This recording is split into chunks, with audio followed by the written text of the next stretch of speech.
Normie Rowe, it's a real pleasure to have you on the program. I'm glad you could find the time to talk to us. Well, it's a pleasure to be with you, Stan. Look, I want to take you back to that time just before you were conscripted. And what was life like for Normie Rowe then? I mean, yes, there was a war raging, but your world could not have been more successful right then. The world was at your feet, wasn't it? Well, it was, yeah. I'd had about 11 top 10 records over a period of 2 or 3 years. Then in the middle of '66, I went off to London and started recording in London, and I was touring there with people like Gene Pitney and the Trogs and the Sounds Incorporated, a whole bunch of other people. It was fantastic. I came back to do a tour and to register for national service, and of course that was it was like just driving into a brick wall. And then that was the end of virtually the end of my career. Yeah, for around 10 years. I want to touch on that, but Normie, was Vietnam anything that really occupied your thoughts because you were so immersed in what you were doing? Were you giving much thought to what was happening there? Well, not really, and I don't think. By the time I went to the UK in '66, we'd only been there en masse, if you like, for a few, about a year, a little bit over a year. So there wasn't a hell of a lot of stuff coming back, and of course they were all soldiers, and we were pop singers, and you couldn't have been more poles apart. So, and then when I went to England, of course I spent a year there, and there was no news, and to come back into Australia and find that it was such a, front page headlines every day was an amazing thing. Was there a moment there when the number came up that you thought, can I get out of this? Or as some others had done, that you refused to go, you become a conscientious objector. What were your thoughts at that time? Well, I had a conscious decision. I'd taken a conscious decision that I would go through the process the way that a normal bloke would go through the process. When I say a normal bloke, somebody who was a mechanic or a bank teller or well, I think you've said, Normie, if it was good enough for them to go, it was good enough for you. Well, that was it, and so of course there was a bit of manipulation going on in the political and public service backgrounds, and of course the rest is history. I get called up, and I suppose in many ways I had to bite the bullet, as you do. It's with anything that comes your way. That's the way life is. It's not the cards you dealt, it's the way you play the hand. And the way that I looked at it, I had to try and be the best me I could be in the military. But the me changes, doesn't it, Normie? I mean, the Normie Rowe that went away is not the same Normie Rowe that came back, is it? Absolutely, and so much so for anybody who is in that sort of situation. The 50, 60,000 Vietnam veterans who came back were all affected. Those who came back from Korea were all affected. Those who came back from the Middle East and Rwanda and Namibia and East Timor, all those sort of places ever since the Vietnam War, it's been the same, and there are a lot of lessons that still haven't been learned, and it's a great shame, really. What was the war experience like for you in the time that you were there? Well, I was lucky. I was an Australian soldier. We were very, very well trained. We had terrific, experienced people writing the training codes for us. And so to get into that environment over there, I guess for the earlier, the guys who went earlier in '65, they were a little bit fresher, a little bit rawer than us, but I think also what happened is the lessons were learned hard and very quickly, and were brought back into the training thing for us as time went on. So the longer we were in Vietnam, the more we understood what was going on.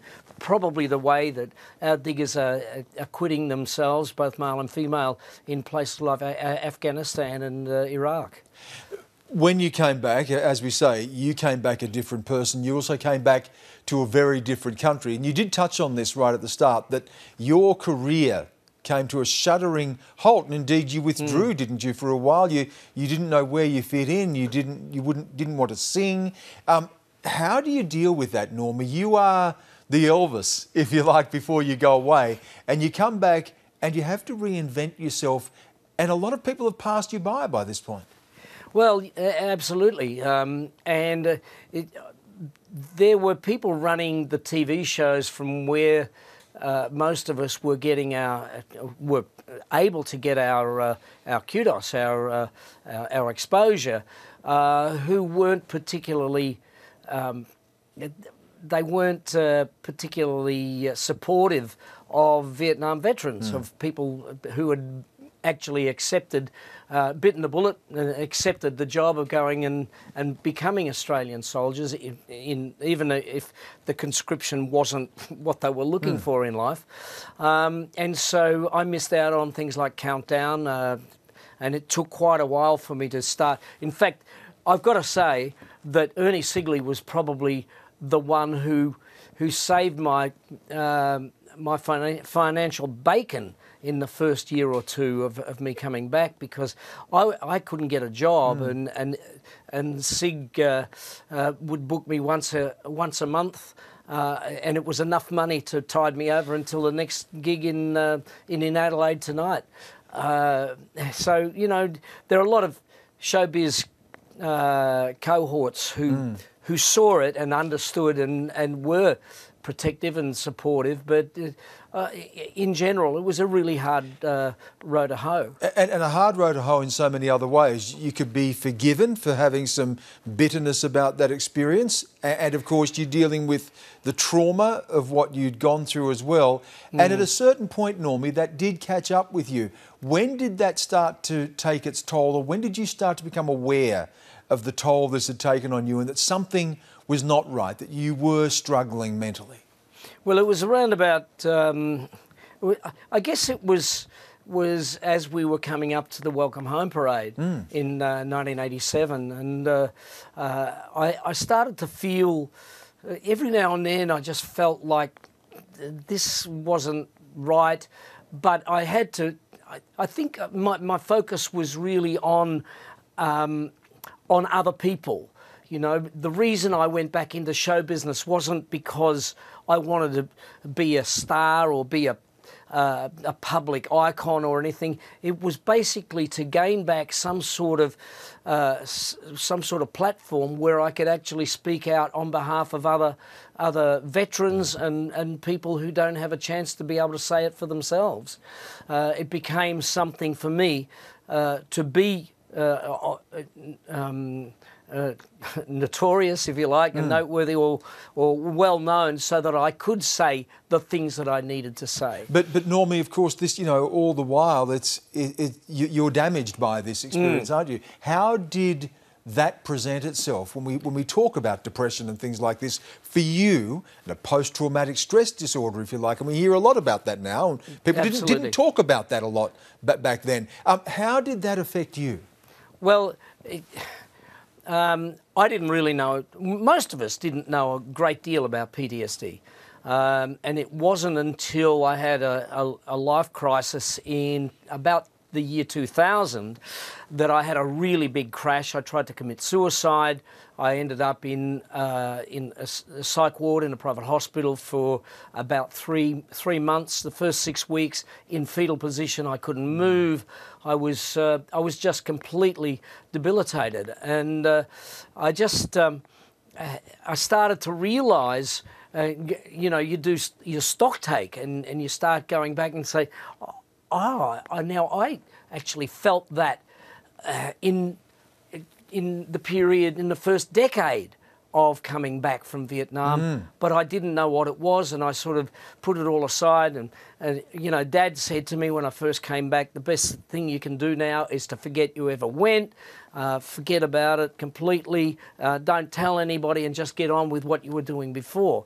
It wasn't quite that easy, because you can't put mates that you lost aside, and you can't put the things you saw and the experiences that you had. There was one period that I felt really, even now I feel not ashamed, but feel bad about. And I remember I was a part of a small section of armoured personnel carriers that we put a roadblock in on one of the roads near Nui Dat, so that the engineers could go and clear it for mines. And there was this young Vietnamese guy came through on his push bike, and I grabbed his push bike, and he tried to push past me, and I just held him, and I pulled my pistol out and I put it to his head. And I looked at myself, I looked at him, and I looked at my weapon, and I thought, what have I turned into? This is ridiculous. So you just lost yourself, in a sense, had you? Yeah, you completely lost that idea of who you are. Well, fortunately, it didn't go any further than that. But now, when I think about it, I feel sick, you know. I feel... But that's what war does. And you weren't alone, Normie, as well. Being able to speak candidly about these things, how important was that for you? And what a step was that? What sort of a challenge was that to confront this? You've been living with this for 20 plus years, and then suddenly you have to confront it. Yeah, it was an incredible challenge. I was going to bat for all these other guys who were crook, you know, and you were crook yourself. I didn't even realise it, you know. I was some of my behaviours were less than admirable, certainly in private life, and eventually to learn about what this horrible thing was, this PTSD was, and how it manifested, how it came about in the first place, and start to understand it. You know, it was an immense thing for me, I mean, I think being part of the Welcome Home Parade was, you know, the organising committee was one of the great things in my life. For me to understand. I don't know whether anybody realises, Stan, but, you know, we lost 10% of all Vietnam veterans in the first 5 years of them returning, due to either suicide or single car, single occupant accidents that were people wouldn't class as being suicide, but you know, we know what it was. A lot of people were marking it down to Agent Orange, or more extensively to toxic chemical poisoning, but there was this other thing, and people were feeling bad constantly, you know. And I think what happened is, as you get older in your life and you start to head towards the period of time when you're retiring, then as a man you start to doubt your worth. It's something that in general, in that generation, women were seen to spend most of their time at home, so they never really had that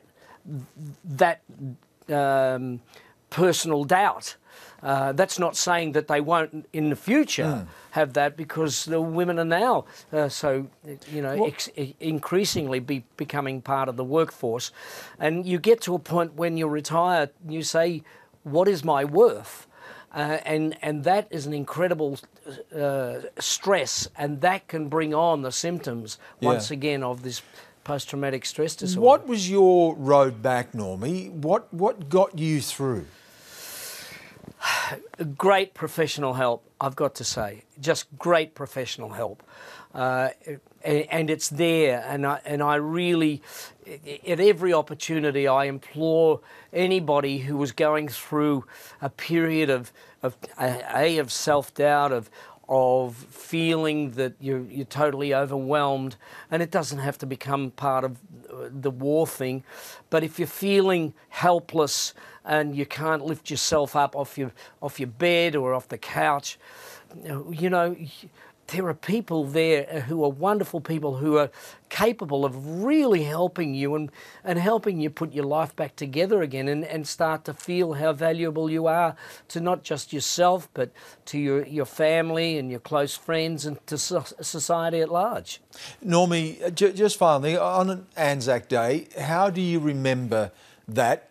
Not just Anzac Day in general, but your experience now when you look back on it. Stan, look, I've got to say that every day is Anzac Day for me. There's not a day goes by when I don't think of part of my service and the time that I've had being part of the ex-service community since. But also when when my mates phone me, we're in touch with each other. We check up on each other all the time.